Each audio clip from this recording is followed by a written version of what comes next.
James, it's been a long time since we last saw you.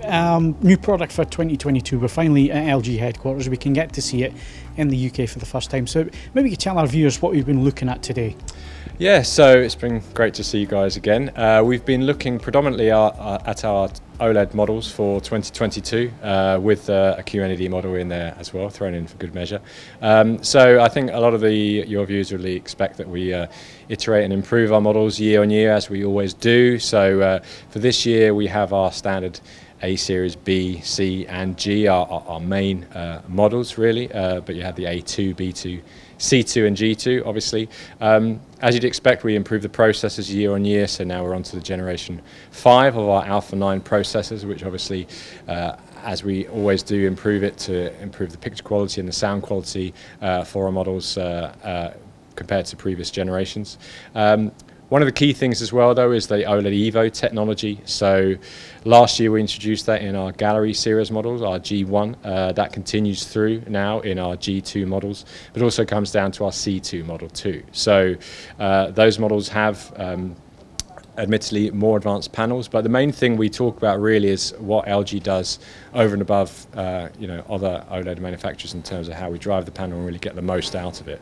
Our OLED Evo technology really on that basis is basically our Alpha 9 processor, which is optimized for OLED. It's best suited to OLED panels. Plus we have new algorithms that can really drive better brightness out of these panels year on year. So the picture quality improvements that you'll see, basically we're very, very happy with and looking forward to get it in your hands basically for a proper review. So James, maybe you can clear a couple of things up, because obviously there's lots of new names out there from LG. Now, people don't realise there are different companies within LG and that some of the product names do differ. Now, OLED Ex has been in the news recently. Is that anything to do with the new models going forward? It's not something that we are talking about as LG Electronics. So OLED Ex is a brand name aligned to LG Display. So it's a new panel that they are talking about. But the most that we will say as LG Electronics is we have advanced panels in our OLED models, such as the C2 and the G2. But really, we are not using that brand name, and we're not committing to, per se, using that panel. What we like to talk about more is how we use the panels supplied to us from our vendor, in this case LG Display, and to drive them and to get the most out of them ourselves with the such thing as the Alpha 9 processor and the new algorithms to boost the brightness and the picture quality levels. So can you explain to us how you are getting that extra brightness? We've had a demonstration today. I will talk about it on a separate video, my thoughts on it. It's impressive. So what are you actually doing to drive the brightness? There's to go into technicalities, I'm not sure I can sort of tell you our secret sauce, as it were, but we do have an algorithm that helps to get the most out of that panel and to give you improved brightness. How that algorithm works is not a detail that I can go into right now, but obviously it's something which, when you see it compared to previous models, you do, I think, see a real benefit in terms of that brightness. And what is it that you're doing to push the technology on? Obviously, LG are known for OLED. You guys put all your resources behind the technology and really pushed it. And we were discussing today the event we originally went back to in 2012 with the first OLED TVs. We're getting to the stage now there's lots more competition in the market. So how do you differentiate your product from the others? I think it comes back to that technology that we have for ourselves, our processor, our algorithms. I think everyone out there is doing a great job of utilising OLED technology, obviously, and bringing some fantastic TVs to the market. But we have that heritage. We've been doing this for quite a few years now, and really have the most experience in the field of OLED TV panels and how to manage them and to get the most out of whatever panel that is we're using. So I think it's that experience and that heritage and that know-how that enables us to really get the best out of it. So let's go C2, G2. What are the differences this year? Why should people consider one over the other? Well, like last year, there is a slight difference in terms of the sort of brightness elements between G and C, but they are both now OLED Evo panels. If you looked at 2021 panels, or TVs I should say, the C1 versus the G1 obviously had the OLED Evo technology, plus the gallery design. So now they are coming a little bit closer together again, because obviously that C series does also enjoy OLED Evo technology, but there is a bit of a brightness boost in the G over the C.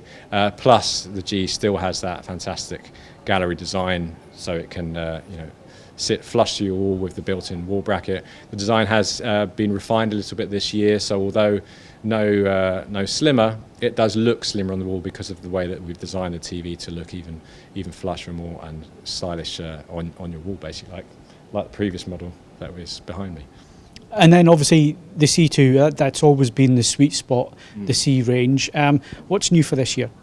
Well, other than the OLED Evo technology, you'll see across the range really some of the improvements we've made in terms of usability. So the interface now, our WebOS, which we redefined last year to have an easier way to find content, from various different platforms, plus also content recommended based on your viewing history.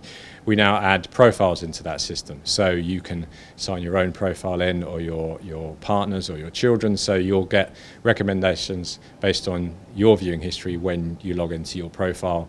We also have on the C series this year the hands-free voice control, as was found on the G series last year, so you can talk directly to the TV. If you don't want to talk directly into your Magic Remote to do a certain element of voice control of the TV.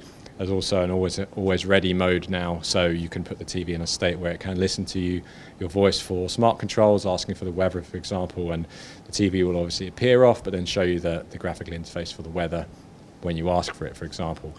We have small tweaks to the game optimizer menu as well, so new picture presets for sports games, so if you want to ensure that your gaming is best tweaked for a sports game, you have a preset for that. A dark room mode within that menu as well, so if you're playing late at night, it can bring the glare down, so you still get a fantastic picture, but it's easier in your eyes for those late night gaming sessions. So a few tweaks across the board to, again, just improve our TVs year on year. And new screen sizes. We're seeing smaller and much larger, so maybe you could tell us about those. Right, yeah. So we have our nice 42-inch now in the C series, which is a beautiful little TV. Obviously, we introduced the 48 previously, which was really well received, but the 42 I think will be equally well received. Obviously, for those people who maybe don't have the space, or maybe they've enjoyed OLED so much in their living room they want a small OLED for their bedroom, perhaps, it's a fantastic TV. But it's a C series, so it still has all the benefits of its larger siblings, in terms of the processor, the general picture quality, 4 HDMI 2.1 spec connections, etc., etc. But then in the gallery series, we'll have that 97 as well, as you mentioned, so going even bigger than before. So if you have a nice big room and are in the market for it, that'll be a real whopper of a TV. I want to come back to the 42 and 48. It's great to see those screen sizes. I think we've been waiting on them for some time. They have the OLED Evo panel, is that correct? So they will have the same brightness? They have the OLED Evo technology, yes, of the models above. The brightness will not be quite as bright per se as a 55 or a 65. That's not because we've tuned it in such a way. It's just down to physics, basically. That when you're looking at a panel which is so much smaller, the pixel pitch is so much finer that to get light out of the pixels is at the same brightness level as the models above is just sometimes physically impossible. So it's just down to the size, because they're compacted. They can't quite go as bright, but that's the only reason. And there's been a few posts about pricing. I know you're not going to go into it in great detail today, but 42 and 48 are the same price. Is there a reason for that? It's mainly down to what you can cut out of the glass that is in the factory, really. So it's I guess logically you might expect smaller to be cheaper, but actually it's about how many panels that you can get out of a particular section of glass, and actually the efficiencies of that doesn't always mean that you can get more panels out of a certain section of glass, because of the size that you're dealing with anyway. Well, James, it all sounds really, really interesting. When can we see these TVs hitting the market, and any idea of pricing? Well, we'll come back to you on the pricing very soon, hopefully. They will be hitting the market in the next few weeks, basically. So around March, April time is our sort of normal time frame for new launches.